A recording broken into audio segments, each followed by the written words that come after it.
la seda era el camino comercial entre el mundo Oriente y Occidente, uniendo la antigua China con Europa y el resto del mundo.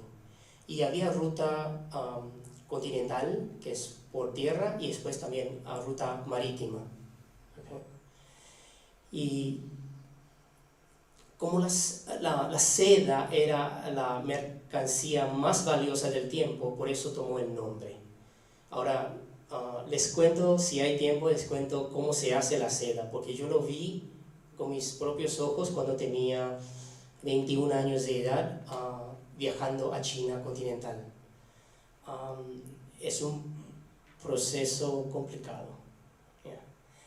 Y bueno, la ruta de la seda tuvo su origen en el siglo I, antes de la era común o antes de Cristo, por motivos económicos. Ahora, con el correr del tiempo, se convirtió en un vínculo cultural entre los distintos pueblos y transmitió de este modo la filosofía, la religión, política, los artes y el desarrollo tecnológico. Ahora, uno de los acontecimientos más importantes de esta ruta era la transmisión del budismo de la India, porque el budismo de la India llegó a través de la ruta de seda a China. Y entonces yo, como monje budista, voy a hablar sobre esto, y es sobre budismo ayer y hoy. Y voy a hablar sobre el budismo de ayer y desarrollando en particular la historia del gran maestro traductor Xuanzang, ¿okay? En el siglo VII, después de la era común, en la era común. Y después hablar del budismo de hoy y cerrar con reflexiones sobre budismo en Argentina. ¿Okay? Entonces empezamos con el budismo de ayer. Vamos a visualizar un poquito la línea de tiempo de budismo. ¿Okay? Entonces aquí es 0, ¿okay? Era común, 0. Y para aquí, para este lado, sería antes de la era común, antes de Cristo. ¿Okay? Y este lado ya después de Cristo. Entonces antes de la era común, en año 480, que serían casi 2500 años antes, el budismo empezó en la India a partir de la iluminación completa de un humano, y le llamamos el Buda Shakyamuni o el príncipe de Siddhartha. ¿Okay? Y el Buda enseñó en la India por 45 años, viajando sobre la región del río Ganges. ¿Okay? Pero principalmente dentro de India. ¿Okay? Entonces, 480. Y vamos acercando hacia el 0. El 260, antes de la era común, la difusión del budismo fuera de la India en forma notable y masiva fue empezada por el rey Ashoka, quien envió monjes budistas al norte, Asia Central, y al sur, a la isla de Sri Lanka. Okay. Ahora, quiero que sepan algo sobre tanto budismo en la India, en la época del Buda, y tanto durante el rey Ashoka. Budismo, el Buda y la religión era respetada y conocida, pero nunca era una religión popular. Es decir, tanto en la India y después, o en Asia Central, era una religión que la gente conocía, pero no necesariamente practicaban. Ahora, el por qué es muy importante. Porque desde el fundador, el Buda Shakyamuni, él nunca tuvo la agenda de querer convertir a la gente a ser budistas. La idea budista era señalar el camino hacia el despertar, hacia la iluminación completa. Es decir, uno puede ser de cualquier religión que tengan y practicar meditación, practicar la filosofía y vivir la filosofía budista en vida diaria. Por eso, aunque el budismo fue de la India a Asia Central, a diferentes regiones del mundo, no era para los monjes una prioridad en que el lugar donde están predicando la filosofía budista, que la gente sean, o el país, o que todos sean budistas. No, la idea es difundir el pensamiento de la paz y la compasión y la sabiduría. Eso. Y quiero que eso quede muy claro, porque eso va a ser convergente con lo que hacemos con el budismo en Argentina. Entonces, ahí el rey Ashoka, quien envió monjes budistas a todos lados, ahora él supuestamente, según las leyendas, que él se convirtió budista. ¿Pero cuándo? Cuando él ganó su última guerra más grande y más sangrienta en Kalinga, en la India. Y él, andando con su caballo, vio 150.000 hasta 200.000 cadáveres por todos lados, de su propia gente y de los otros del pueblo de Kalinga. Y ahí algo despertó en él. Y después de esa guerra, él se acercó al budismo y, según muchos escritos, él se convirtió en budista y empezó a vivir y predicar el budismo. Entonces él hizo que los monjes budistas empiecen a ir, él financió y envió a los monjes a difundir la enseñanza budista por todas partes afuera de la India. Okay.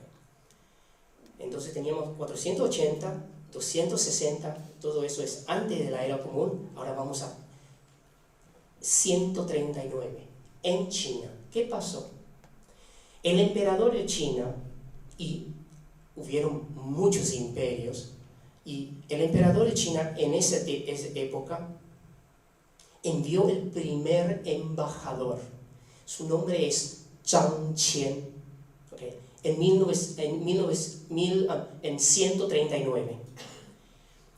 Él le envió ese embajador a formar alianza con los pueblos occidentales aquí en la Asia Central, y también investigar las rutas comerciales que estaban brotando entre el occidente y oriente.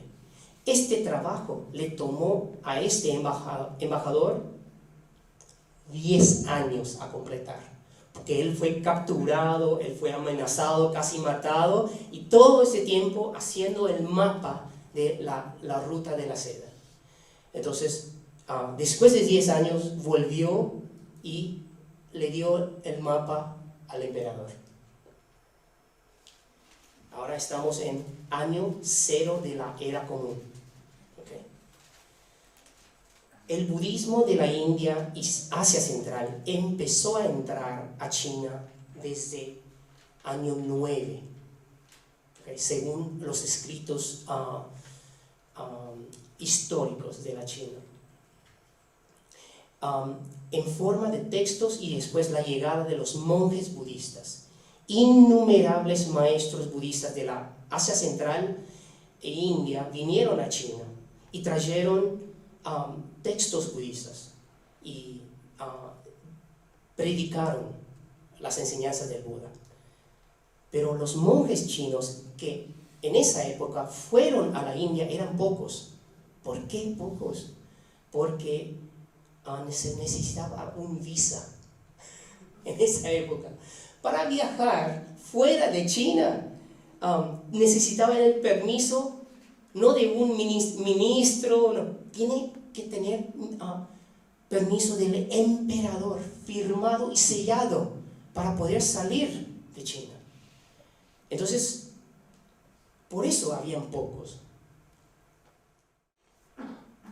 Y dentro de esos pocos estaba el maestro traductor Xuanzang. y él es de siglo 7, ya después de Cristo, es decir, después de la era del común. Hay 4 nombres importantes, traductores en la historia de la traducción de textos budistas en China. Hubieron 4 muy importantes. El primero, más notable, era el maestro Kumarajiva, que mañana nuestro profesor doctor Carlos Rúa va a contar la historia sobre Kumarajiva. Él era de año 344, en esa época. Y después, maestro Paramarta, ¿okay? De 499. Estoy citando la fecha de nacimiento de ellos. ¿Okay? Y ahí viene el maestro Xuanzang, quien nació en año 600 de la era común. Y después de él era el maestro Yi Jing, que es el año 635. ¿Okay? Ahora, para mí, ¿por qué elegí hablar sobre el maestro Xuanzang? Para darle una historia de budismo ayer, porque este maestro traductor, la historia de él, lo escuché cuando tenía 20 años viviendo en Vancouver, Canadá. Y él es una de las razones que yo me decidí a ser monje. ¿Por qué? Porque a los 20 años de edad en Vancouver, yo frecuentaba un templo en que hablaban cantonés y algo de mandarín. Pero yo tenía en esa época mandarín de 3 grados, de 3er grado. Entonces para mí era todo ruso para mí. Los maestros que venían y hablaban. Y entonces a mí me preguntaba, ¿y por qué nada? No hay suficiente cosas traducidas al inglés. Pues yo hablaba más inglés que chino.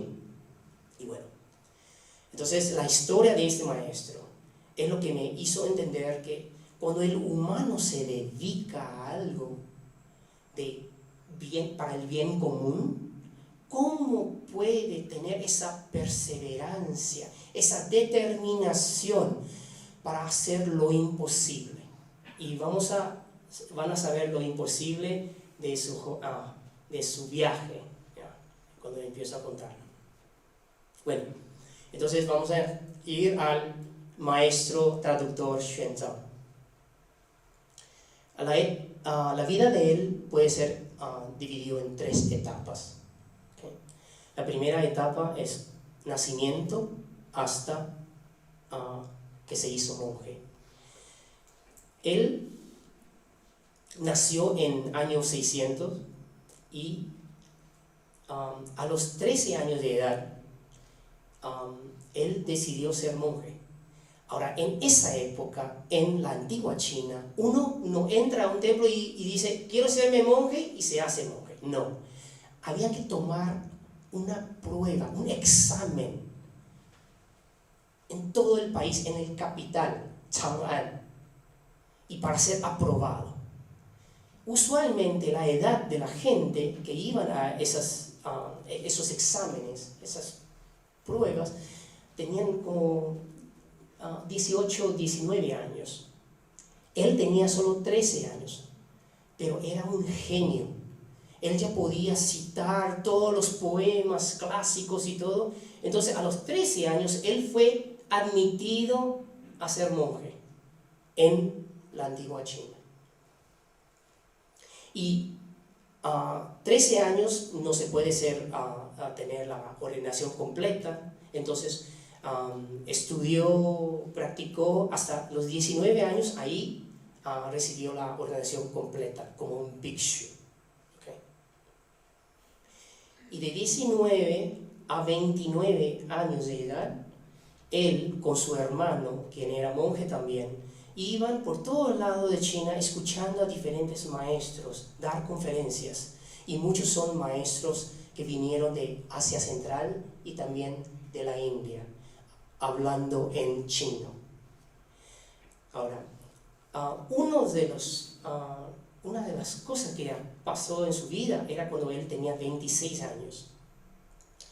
cuando él estaba en Chang'an, en la capital del imperio, él se encontró con un venerable Prabhakaramitra. Este maestro estaba explicando Yogacara Bhumi Sastra en la capital. Es un comentario de 100 fascículos y es sobre la psicología budista. Y era tan profundo que el maestro Xuanzang estaba como fascinado. Y ahí le preguntó al maestro, ¿y con quién aprendió este comentario, ese sastra? Y él dijo, con el maestro Shilabhadra de la India, de la Universidad Budista en Nalanda, que ya tenía como 90 años. ¿Y sabe qué decidió el maestro Xuanzang? Voy a ir. Y no es sacar un pasaje de avión, Okay. Primero hay que tener permiso del emperador. Okay. Y bueno, entonces él dijo, le voy a escribir al emperador. Le escribió al emperador y le negaron. ¿Por qué? Porque en ese tiempo el emperador no quería ya tener demasiado contacto fuera de China. Es decir, no estaba dando esos permisos para viajar. Entonces, ¿qué pasó con el maestro? Con esa decisión del emperador, dijo, no, voy a ir. Entonces, sin recursos, sin permiso del emperador, salir de China significa muerte si te encuentra. Y a él no le importaba. Tengo que ir, tengo que aprender y tengo que traer los textos budistas de vuelta a mi país para ser traducidos para mis compatriotas. Entonces, él viajó con la idea de que él puede morir en el camino. Okay. Ahora, cuando uno de los libros que él escribió era Viaje al Occidente durante Dinastía Tang. Okay. Y eso fue traducido al inglés. Y vamos a ver, un día lo traducimos al español. Pero en ese relato él llevaba un diario de lo que hacía, de su viaje. Esta obra es usada por todos los arqueólogos que quieren saber sobre Asia Central y sobre la situación en la India,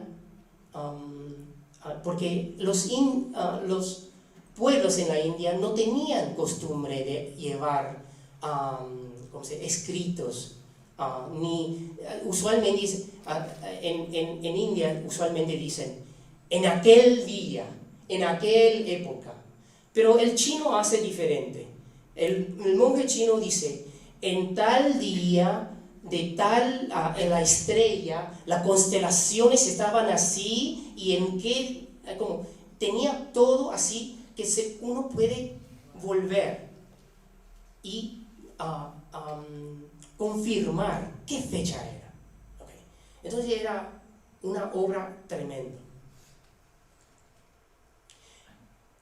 Él tenía que atravesar desiertos, montañas, ríos, aguantar las condiciones extremas del frío, calor y falta de agua. Él en el camino tuvo que huir de bandidos, asesinos. Es como él estaba como un refugiado, yendo viajero a la India. Y cuando él llegó a Asia Central y se encontró con un rey que se llama Caracallo. El rey estaba fascinado con el conocimiento del maestro y le dijo, por favor maestro, quédese aquí y le voy a ofrecer hospedaje y comida y la riqueza del mundo para que se quede aquí en nuestro país enseñando. ¿Okay? Y él enseñaba siempre en el idioma local. Él aprendía idiomas fácilmente. Así. Pero él dijo, no, yo tengo que ir a Nalanda para aprenderme los textos y traer textos de vuelta a China. Entonces el rey decidió como restringir su movimiento, no le dejó irse del país. Ahora, ¿qué hizo él? Paró de comer. Un día, 2 días, 3 días. Cuando llegó al 4.º día, el rey sabía, no puede pararle a él. Y él dijo al rey, puedes, ¿cómo se dice? Puedo dejar mi cuerpo aquí, pero mi mente ya está viajando hacia la India. Entonces ahí el rey notó que no puede matar a un monje budista, entonces le dejó ir. Entonces siguió el camino. En año 636 de la era común, 7 años después de salir de China, él llegó al monasterio, una universidad budista, Nalanda, en la India. Y el abad, el maestro principal, Shilabhadra, estaba todavía 106 años de edad. Y todos los monjes le recibieron a él, y cuando él hizo su prosternación al maestro Shilabhadra, el maestro le dijo, yo ya te esperé por 3 años, porque 3 años antes ya tuvo un sueño. Entonces el Bodhisattva Avalokiteshvara vino al sueño del Bhante venerable Shilabhadra y le dijo, un monje chino va a venir, no te puedes morir todavía.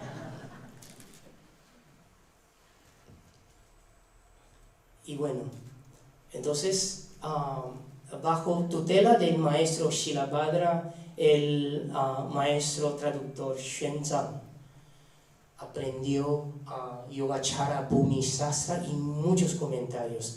Y él ya era fluido en sánscrito y en todos los idiomas de la India. Entonces, además de aprender, él también daba cursos y conferencias. Y escribió libros en sánscrito, pero que ya no se puede encontrar eso. Después de 15 años fuera de China, él decidió que ya era tiempo de volver a China con los textos y empezar a traducir los textos. Y para volver tomó otros 2 años. Okay. Imagínense viajar con caballo, camello, 600, ¿cuánto era? Eran 657 grandes textos. No son libretitos, son volúmenes. Estamos hablando de grandes volúmenes. ¿Ya? Entonces ahí entramos en la tercera etapa del maestro Xuanzang, la parte de la traducción. Después de 17 años, volvió a China. Ha visitado 110 países o pueblos. Ha caminado 25.000 kilómetros. Ha viajado por 25.000 kilómetros en pie y en caballo.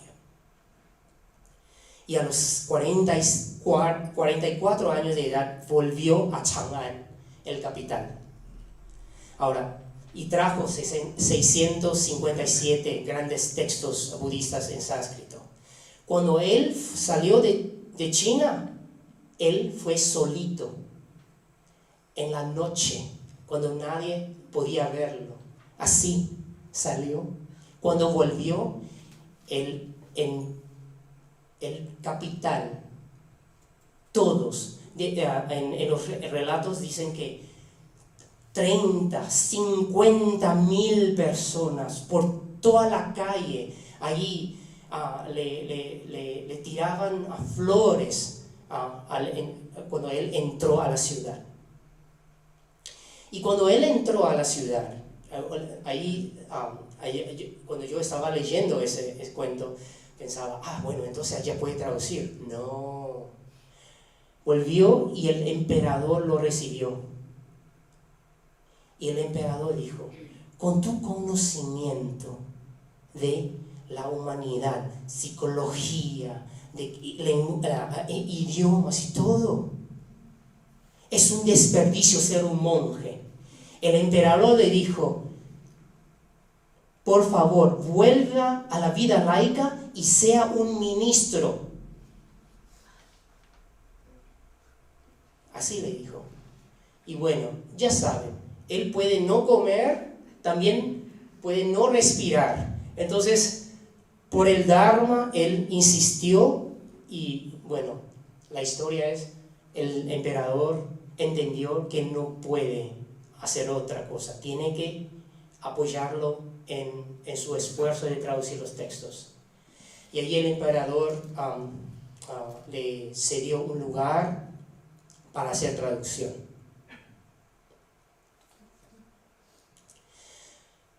La forma que él hizo traducción era, durante el día él traducía con 23 personas. ¿Okay? Era su equipo de traducción. Y a la noche él seguía dando clases, explicando las traducciones que él hizo.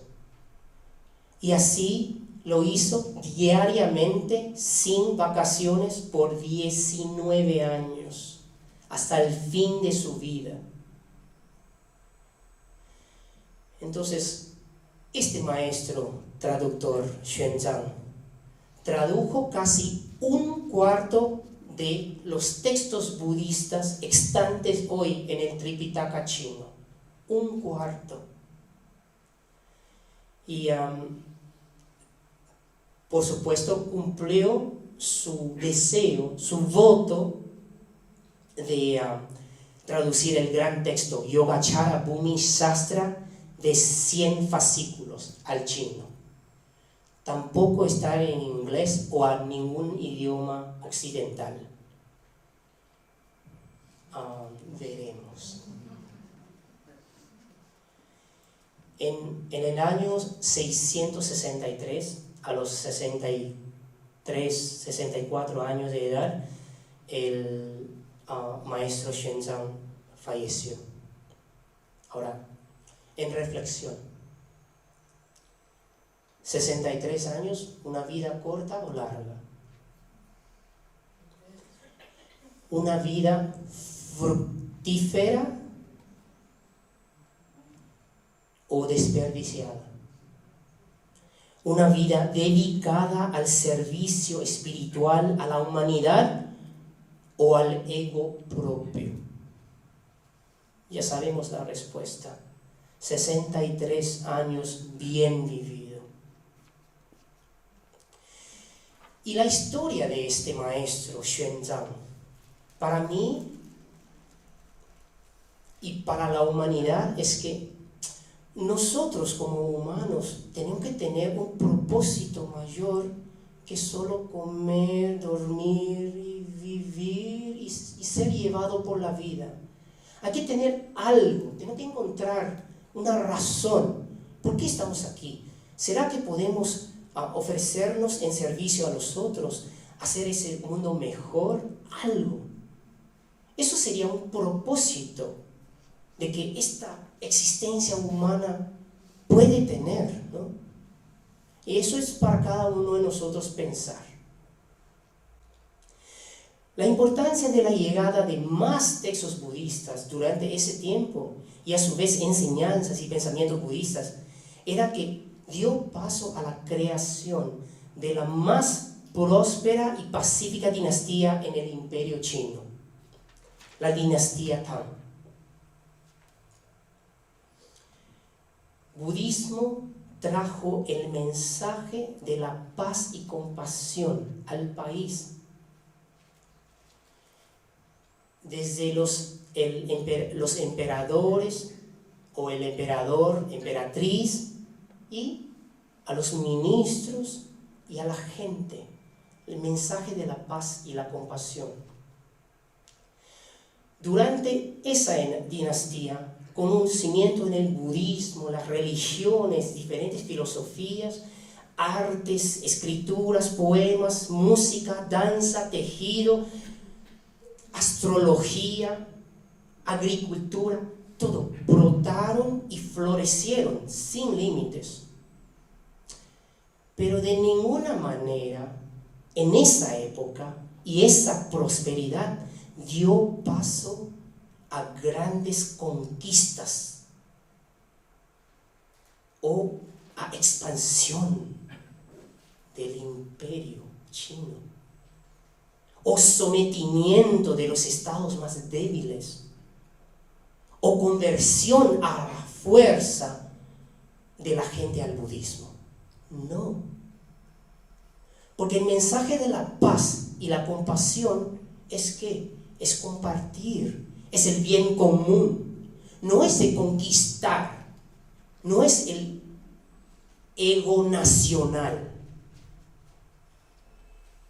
Y eso para mí es una lección muy importante para nosotros en la actualidad. Yo no conozco mucho de la historia de Argentina, pero yo diría que dinastía Tang del siglo VII para el pueblo chino era como los años 1900 para los argentinos. Época de prosperidad y expansión de conocimiento. Y tal como el lema de la Universidad del Salvador dice, ciencia a la mente y virtud al corazón. Ciencia a la mente y virtud al corazón. Y bueno, ahí es el budismo ayer. Pero todo esto tiene que llegar a hoy. ¿Qué pasa hoy? El budismo de hoy. En el occidente, en el siglo XIX, unos pocos textos budistas llegaron a Europa y Norteamérica. Pero los maestros budistas recién empezaron a venir al occidente después de 1960. ¿Okay? En Argentina, los inmigrantes taiwaneses fueron instrumental en traer monjes budistas. Uno de los primeros monjes budistas que llegó en Buenos Aires era en 1986, el maestro Pusien, de la tradición budismo chino de Taiwán.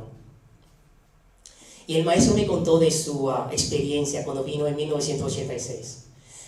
Los devotos budistas taiwaneses le llevaron al jardín botánico, que está hoy, y él estaba con su túnica de monje y empezaron a juntar argentinos detrás de él y le seguían por todos lados. En vez de ver árboles, el jardín botánico, empezaron a ver ¿quién es este? Y era una experiencia muy chistosa para él, de ser el bicho raro en Argentina.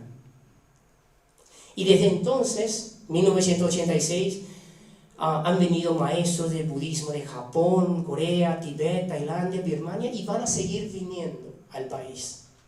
Y ojalá que todos vienen aquí y nos enseñan en español. Okay. Yo vine a Buenos Aires en 2006 para visitar a mis grandes amigos traductores de textos budistas, Dr. Fernando Tola y Carmen Dragonetti. Desde entonces vengo cada año al país y me siento muy confortable con los argentinos, que me identifico como argentino aquí, pero un argentino budista, digamos. Creo que los conozco y entiendo esa cultura. Y por eso me atrevo, con su permiso, a pensar que posiblemente el budismo puede contribuir al bienestar de este país y la gente. El budismo hoy parece que está de moda. Muchos quieren aprender a meditar, recitar mantras, a aplicar los cuencos, a estudiar la filosofía budista. Y en este momento tan difícil en el país, noto que los argentinos están muy divididos y sufriendo mucho. Me parece que tenemos que unir la mente del pueblo argentino con pensamientos positivos y aplicables en la vida cotidiana. Y les aclaro, no estoy refiriendo al fútbol.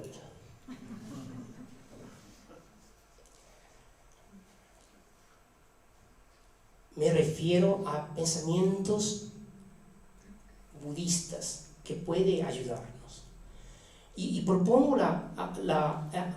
a practicar el concepto budista del altruismo sin ego.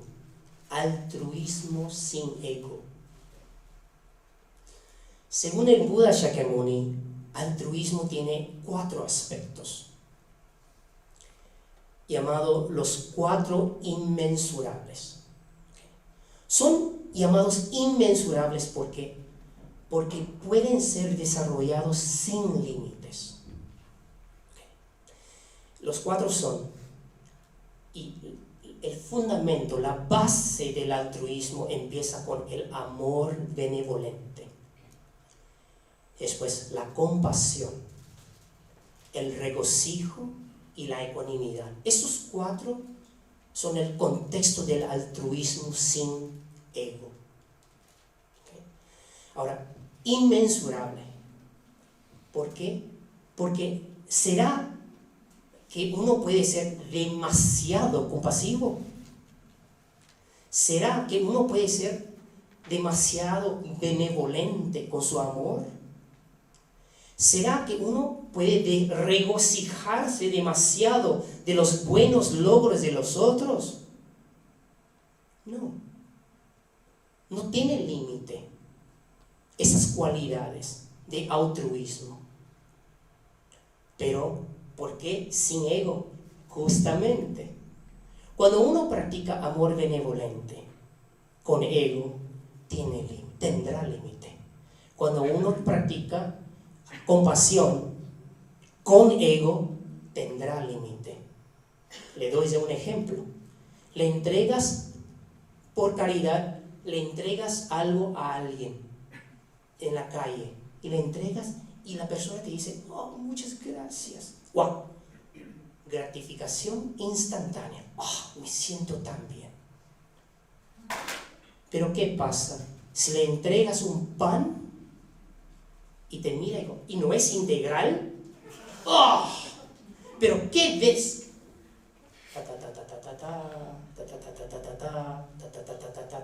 Esa gente no merece nuestra ayuda, y ahí la historia comienza. Porque compasión con ego es eso. Uno, la realidad, no está practicando la compasión, está practicando gratificación instantánea a través de ese acto. Pero sin ego significa que uno entrega porque sabe que esa persona necesita y no requiere que el otro le retribuye con gracias o cualquier gesto. Así, nada más. Porque debe ser dado para ser y debe ser ayudado. Así. Y voy a definir qué es amor benevolente. Amor benevolente es dar alegría o sea, desear el bien para los otros, en vez de sentir ira o odio o tener enemistad por los otros. Eso es amor benevolente. Amor benevolente es muchas veces confundido con el amor pegajoso. El amor con idea de retorno. Eso no es amor benevolente. Amor benevolente es simplemente un deseo, es desear bien al otro o a los otros, sin querer nada. Y cuando el otro está sufriendo, entonces uno practica ¿qué? La compasión. La compasión es aliviar, querer aliviar el sufrimiento de los otros. En vez de sentir frialdad o indiferencia por los sufrimientos, uno quiere ayudar, uno quiere ser compasivo con los otros.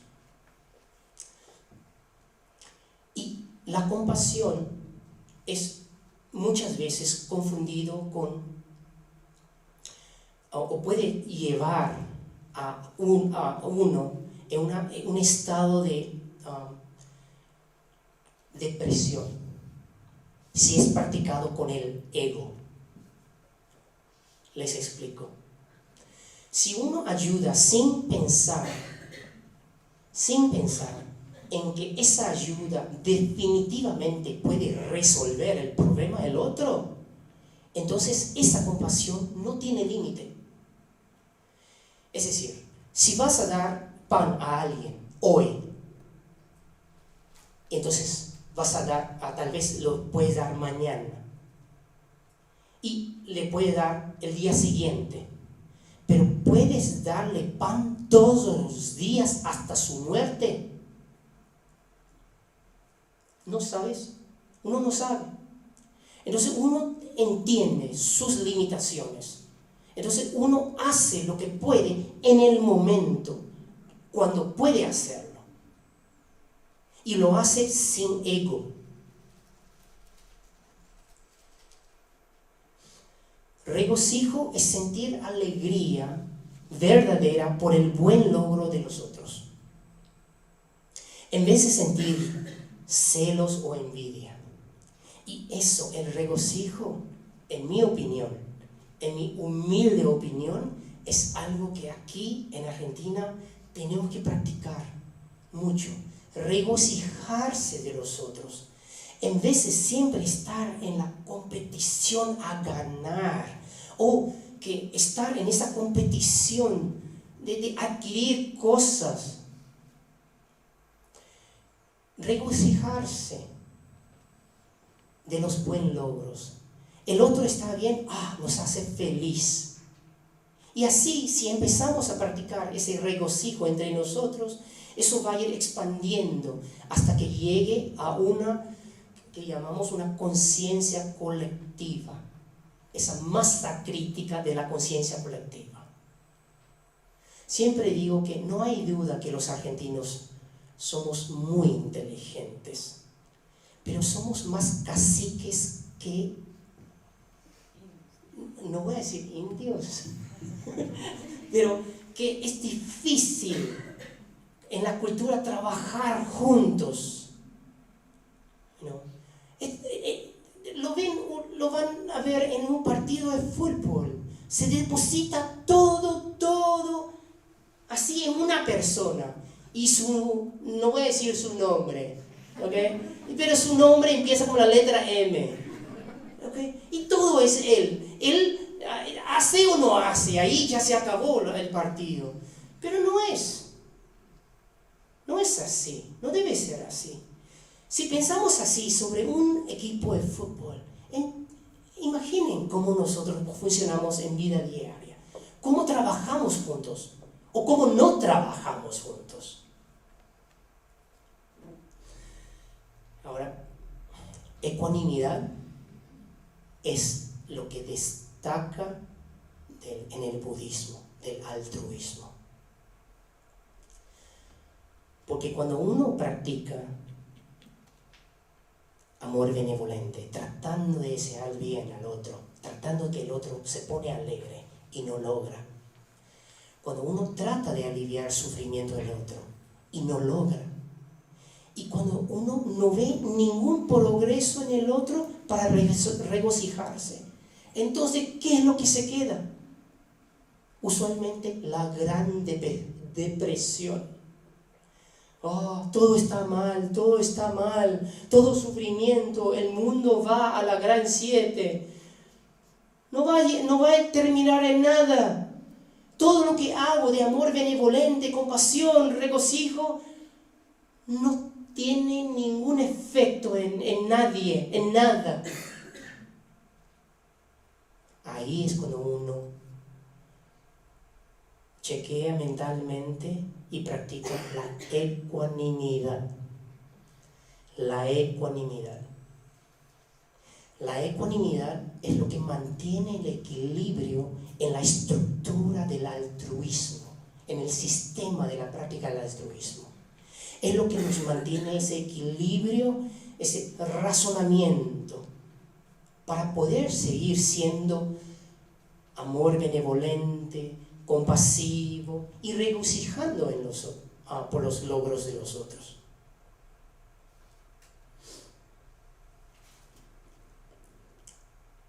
La ecuanimidad también es algo sin ego. No podemos obligar a los otros a sentirse alegre.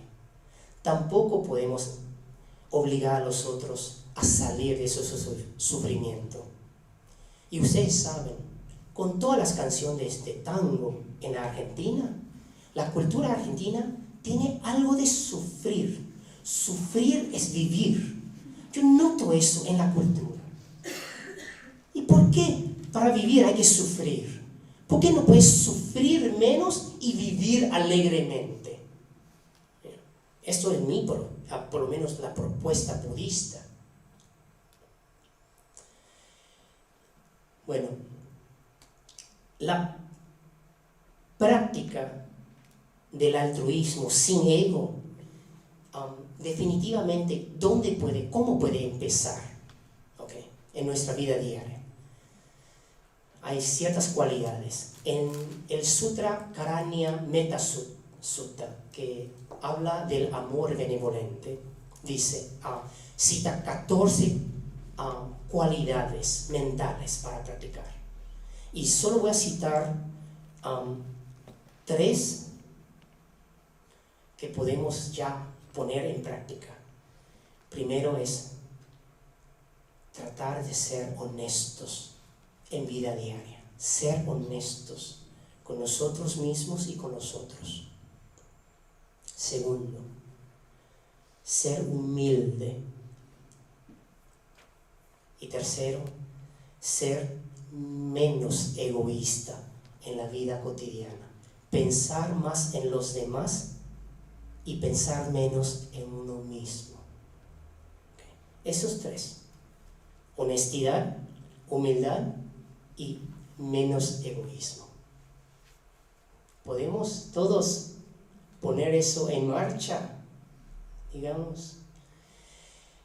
Y bueno, voy a concluir mi charla sobre la ruta de la seda, budismo, ayer y hoy.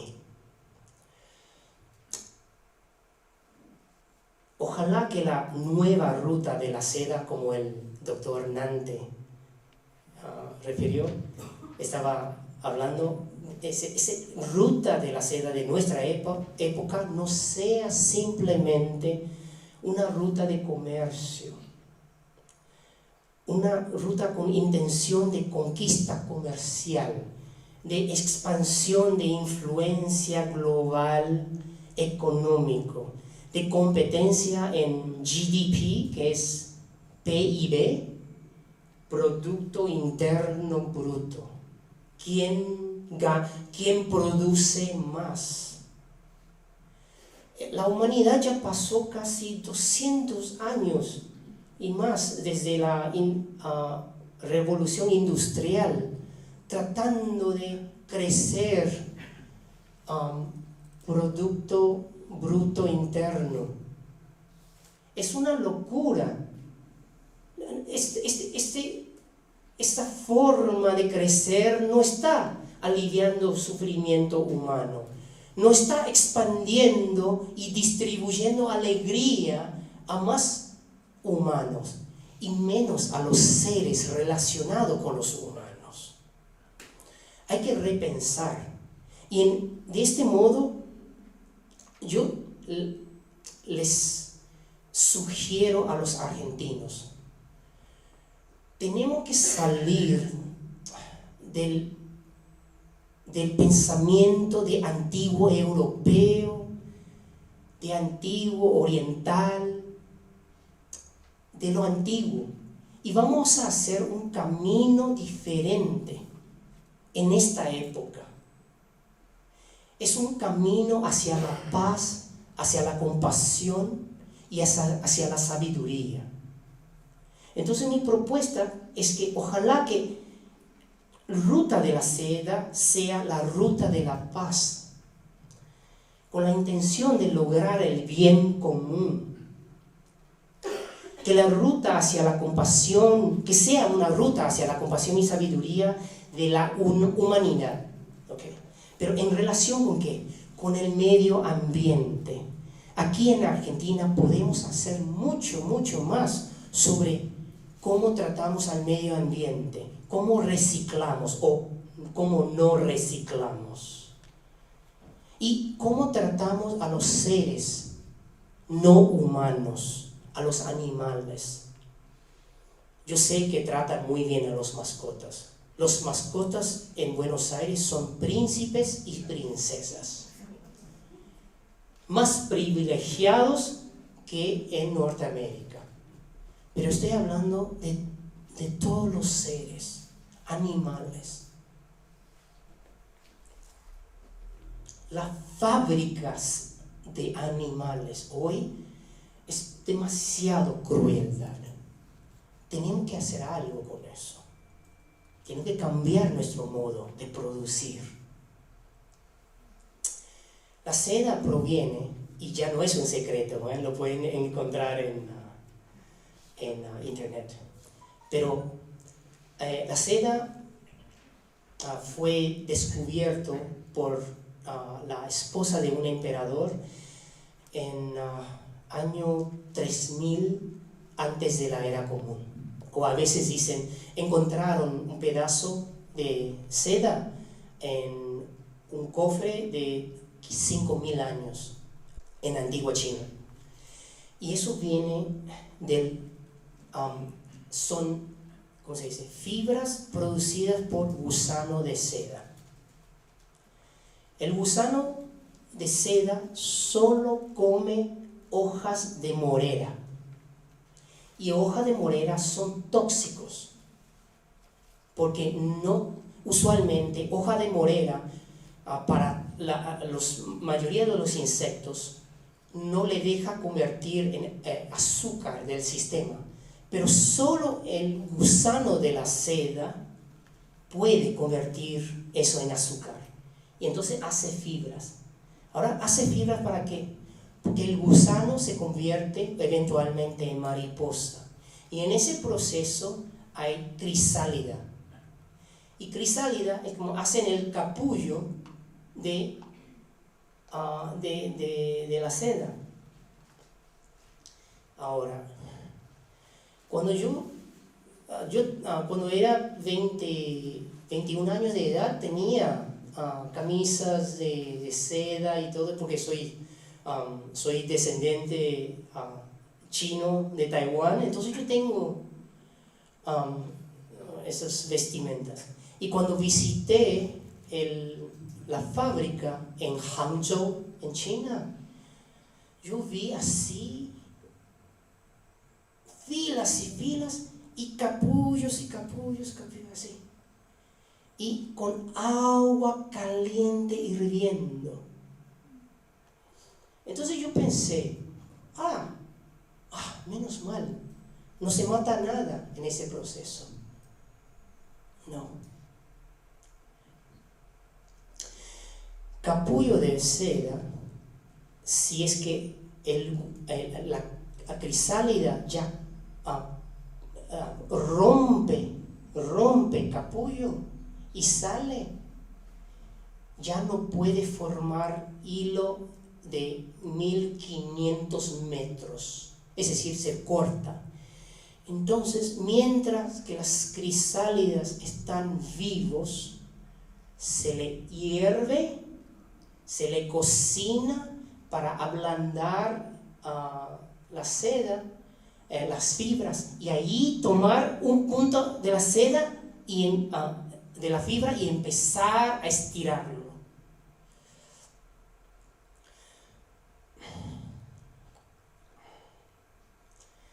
Nosotros, a veces, los que nadan se meten en la pileta, pero imagínense, nosotros todos metemos en una pileta de agua hervida.